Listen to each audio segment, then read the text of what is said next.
સ્વાગત, good morning. અને આજના દિવસે હવે વીકલી એક્સપાયરના દિવસે આપણે ઊભા છે અને જો 25,150 જે પ્રીવિયસલી આપણને ઓલમોસ્ટ નિફ્ટીમાં જોઈએ તો જુલાઈ મહિનામાં એક હાઈ બનતો જોવા મળ્યો હતો.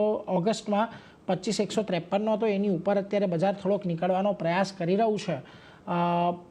અહીંયાથી લાગે છે ફરી પાછા આપણે 25,250 25,400 તરફની એક રેલી આગળ વધતી જોવા મળે, જે પ્રકારે બુલિશનેસ વધી રહી છે. જી ગુડ મોર્નિંગ. ગઈકાલે એકચ્યુઅલી શું આપણે જોયું કે ઓલમોસ્ટ 8 દિવસના એક પોઝિટિવ ક્લોઝ પછી ગઈકાલે એક મોમેન્ટમ પોઝ હતો, બટ ગઈકાલે પણ ડિક્લાઇન દરમિયાન એને 25,000ના જે લેવલ્સ છે નિફ્ટી ડિફેન્ડ કર્યા હતા. અને આજે એટલે ગઈકાલની action is more of a momentum pause હતી, બટ યસ આજે અગર આપણે જોઈએ તો એક ફ્લેટ સ્ટાર્ટ પછી અગેન એક રિન્યુડ બેંક ઇન્ટરેસ્ટ ઇન્ડેક્સમાં જોવા મળી રહ્યું છે. ગઈકાલની હાઈ પણ બ્રેક કરી છે અને પ્રીવિયસ મંથની હાઈ છે એ પણ નિફ્ટી બ્રેક કરીને ઉપરમાં 25,150 ઉપર સસ્ટેન કરી રહ્યું છે.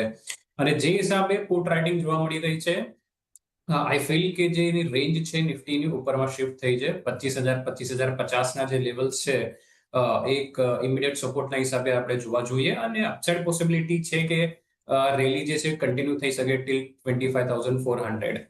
સિમિલરલી અગર આપણે બેંક નિફ્ટીમાં પણ જોઈએ તો યસ, બેંક નિફ્ટીમાં કમ્પેરેટિવલી આપણને અંડર પરફોર્મન્સ જોવા મળ્યું છે, બટ યસ ઇવેન્ચ્યુઅલી એક ગ્રેજ્યુઅલી ત્યાં પણ એક મોમેન્ટમ જોવા મળી રહ્યું છે.